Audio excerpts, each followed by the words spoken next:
Now we are going to see isometric view of cuboid.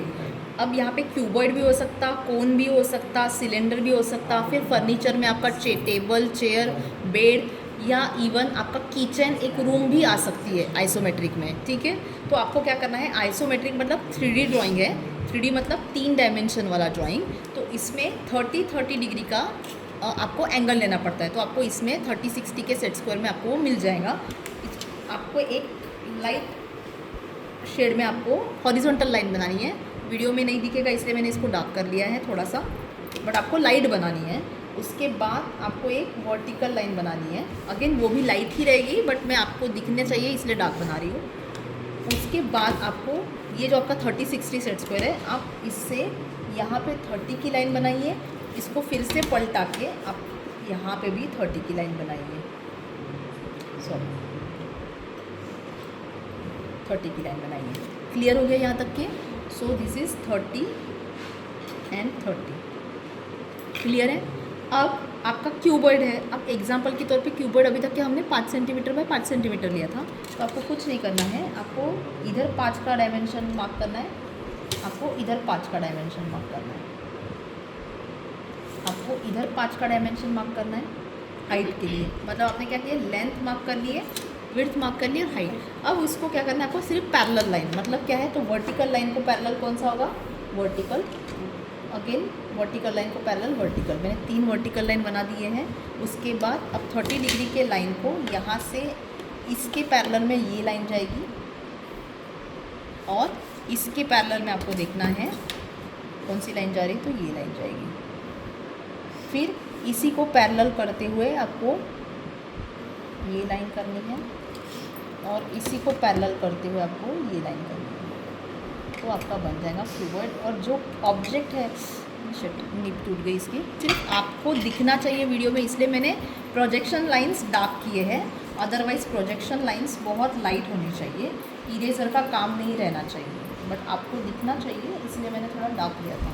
और object हमेशा हमारा dark, but projection lines का मतलब ये नहीं है कि वो दिखना ही नहीं चाहिए। प्रोजेक्शन लाइंस ग्राफिक्स सब्जेक्ट में प्रोजेक्शन लाइंस दिखनी ही चाहिए, बट वो it should be very light.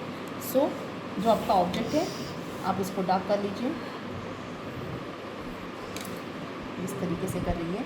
Isometric view में एंगल लिखना बहुत ज़्यादा अनिवार्य है। जैसे मैंने यहाँ पे 30-30 का एंगल लिखा है,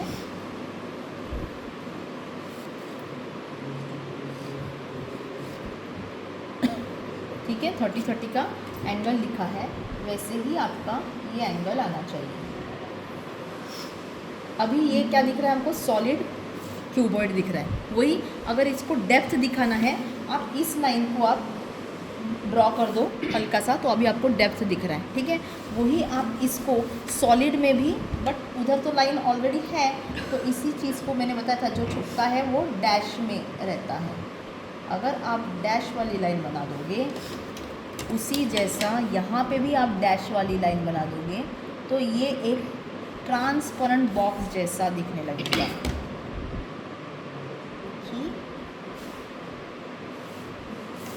इस तरीके से दिख रहा है क्यूबॉइड, समझ में आया सभी को? ठीक है, अब ये जो है आइसोमेट्रिक व्यू 30-30 में रहता है। अब हम दूसरा व्यू भी देख लेते हैं। दूसरा व्यू है एक्सोनोमेट्रिक व्यू। अब ये भी अल्टीमेटली 3D में ही है। यहाँ पे हमने 30-30 देखा था आइसोमेट्रिक में, यहाँ पे हम लोग 45-45 देखेंगे। क्लियर है? 45-45 डिग्री। सो आपको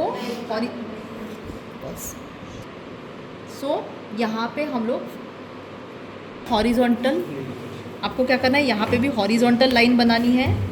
उसके बाद अगेन सेम प्रोसेस है, यहाँ पे भी आपको वर्टिकल लाइन बनानी है और फिर आपको इसमें 45-45 सेट स्क्वायर का यूज़ करना है। क्लियर? 45-45 सेट स्क्वायर में इसमें लाइट, इसमें light, process is same. 5 centimetre आप मार्क कर लीजिए, लेंथ में 5 सेंटीमीटर मार्क कर रहे हैं आप विड्थ में 5 सेंटीमीटर मार्क कर रहे हैं, आप हाइट में 5 सेंटीमीटर मार्क कर रहे हैं। क्लियर है? यहाँ तक के लेंथ विड्थ हाइट मार्क करने के बाद again you have to draw. अब आपको क्या करना है, 30 से नहीं बना सकते, 45-45 तो 45 से ही पैरेलल, तो उस समय क्या होता है, घाई घाई में एग्जाम में हम दोनों एक साथ काम करते हैं। अगर एक्सोनोमेट्रिक व्यू बोला है तो इसको बिल्कुल भी अपने बेंच पे मत रखो, बैग में रखो। और अगर आइसोमेट्रिक बोला है तो इसको रखो, 45 को बिल्कुल बैग में रखो। क्लियर है? अभी मैं एक्सोनोमेट्रिक बना रही तो इसको मैं साइड में रखूँगी, या हाथ में आना ही नहीं चाहिए। इसमें भी आप सेंटीमीटर मार्क कर सकते हैं, यहाँ पे भी मार्किंग्स है। क्लियर है सभी को? अब पैरेलल लाइंस बनाना है, जस्ट सिंपल पिक पॉइंट से आपको पहले तो वर्टिकल लाइन बना दो, सारे के सारे वर्टिकल लाइन, ये पैरेलल लाइन बना दो। अगर इसको अच्छा चाहते हो तो इस तरीके से यूज़ कर लो, फटाफट हो जाएगा।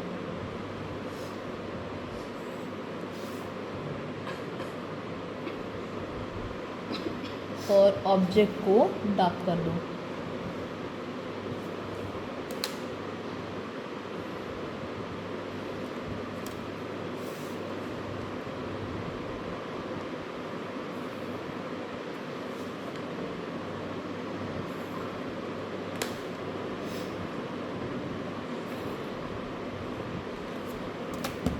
ऑब्जेक्ट को dark, object should be dark, object should be dark. अब अगेन इसको अगर आपको डेप्थ देनी है, थोड़ा सा आप लाइट वाली लाइन बना दो, ये बन जाएगी डेप्थ। वही आपको इसको ट्रांसपेरेंट बॉक्स बनाना है तो उसी जैसा सेम कि आप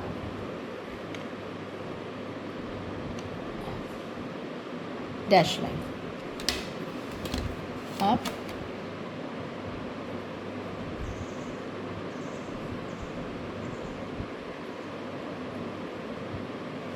और आप ये डैश लाइन, ये फुल नहीं बनेगा, this will not become like isometric, this will become like this. और अभी इसका क्या करना है आपको, इतना नीचे तक के नहीं लेके जाना है कि यहाँ पे लाइन आ रही क्या, नहीं। इसका एंगल ये लिखा नहीं तो आपके मार्क्स कट जाएंगे 40 डायरेक्ट। अगर 10 मार्क का क्वेश्चन है ये, तो ये 5 मार्क्स कैरी करता है एंगल लिखना। This is your axonometry. इसको और अच्छे से मार्किंग लगानी है तो make it A B C D, फिर ये B dash C dash D dash और A डैश, या फिर इसमें आप PQRS नीचे में वो भी लिख सकते हैं। क्लियर है सभी को? This all about the axonometric view and isometric view of cuboid. ये आपको अलग अलग शीट्स में ही बनानी है, या फिर आप डायरेक्ट सिंगल शीट में भी बना सकते हैं, नो इशू। क्लियर?